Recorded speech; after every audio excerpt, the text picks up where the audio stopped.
भारतीय करेंसी अब तेजी से इंटरनेशनल करेंसी बनने की तरफ आगे बढ़ रही है। वैश्विक मंच पर भारत के बढ़ते दबदबे के कारण अब कई देशों के साथ भारतीय करेंसी में व्यापार संभव हो पा रहा है। सिर्फ रशिया ही नहीं बल्कि कई और भी ऐसे देश हैं जो इंडियन रुपी में कारोबार करने के लिए तैयार है। ऐसे में ताजा अपडेट ये है कि अब भारत और मलेशिया के बीच में बाकी करेंसियों के साथ ही भारतीय करेंसी यानी रुपए में भी अब कारोबार संभव होगा। तो क्या कुछ डिटेल्स है इसकी जानते हैं इस वीडियो में। विदेश मंत्रालय ने जानकारी देते हुए बताया है कि पिछले साल ही भारतीय रिजर्व बैंक ने रुपए को अंतर्राष्ट्रीय बिजनेस के लिए इस्तेमाल करने की परमिशन दे दी थी।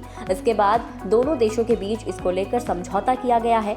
MEA ने बताया कि बाकी करेंसी की तरह भारतीय रुपए को भी दोनों देशों के बीच व्यापार के लिए इस्तेमाल किया जा सकेगा। गौरतलब है कि भारतीय रुपए के जरिए मलेशिया से व्यापार करने के लिए वोस्ट्रो अकाउंट की जरूरत पड़ेगी। विदेश मंत्रालय ने इस बारे में जानकारी देते हुए बताया कि मलेशिया के कुआलालंपुर में स्थित India international bank of Malaysia ने अपने भारतीय सहयोगी bank union bank of India के साथ मिलकर स्पेशल वोस्ट्रो अकाउंट खोलने की सुविधा दी है। इस खाते के जरिए ही मलेशिया और भारत के बीच रुपए में कारोबार संभव होगा, यानी ट्रांजैक्शंस पॉसिबल हो पाएंगी। इसके अलावा विदेश के करीब 30 बैंकों ने हमारे 30 बैंकों के साथ करार किया है। 30 खातों में लेन देन शुरू भी हो चुका है। इन अकाउंट्स के जरिए एक बैंक का धन दूसरे बैंक के पास जमा रहता है। आमतौर पर इन खातों का इस्तेमाल विदेशी व्यापार के लिए होता है। इकोनॉमिक और कमर्शियल रिलेशंस बायलैटरल पार्टनरशिप का मुख्य आधार है। बायलैटरल इकोनॉमिक और कमर्शियल संबंधों को मजबूत करने के साथ साथ मलेशिया भारत के लिए 13वां सबसे बड़ा ट्रेडिंग पार्टनर बनकर उभरा है, जबकि भारत मलेशिया के लिए 10 सबसे बड़े व्यापारिक साझेदारों में शामिल है, जो the association of south east Asian Nations ASEAN में हमारा तीसरा सबसे बड़ा व्यापारिक भागीदार भी है। आसियान देशों में पहले नंबर पर सिंगापुर है और दूसरे नंबर पर इंडोनेशिया है। 2021-22 में भारत मलेशिया के बीच बायलैटरल ट्रेड $19.4 बिलियन था।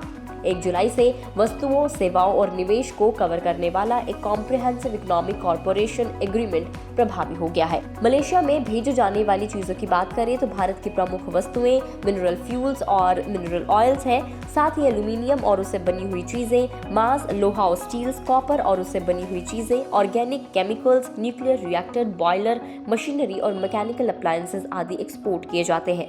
इसके अलावा मलेशिया से भारत आने वाली प्रमुख वस्तुएं ताड़ का तेल, मिनरल फ्यूल्स, खनिज तेल, विद्युत, मशीनरी और उपकरण है। जानकारी हो कि रशिया यूक्रेन वॉर के बाद अमेरिका समेत कई पश्चिमी देशों ने रूस पर कई तरह के आर्थिक प्रतिबंध लगा दिए थे।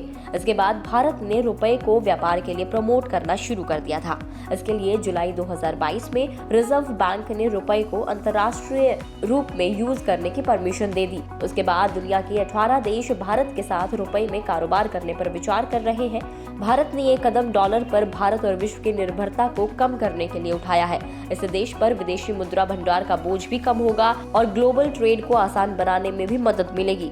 भारतीय रुपए के बढ़ते हुए जलवे की वजह से अब ये जल्द ही इंटरनेशनल करेंसी का दर्जा मिल सकता है। तो इस रिपोर्ट में इतना ही। आपको रिपोर्ट कैसी लगी हमें कमेंट करके जरूर बताएं। अगर आप इस वीडियो को फेसबुक पर देख रहे हैं तो फेसबुक पेज को लाइक करें और अगर आप हमें यूट्यूब पर देख रहे हैं तो गुड रिटर्न्स के यूट्यूब चैनल को सब्सक्राइब करना ना भूलें।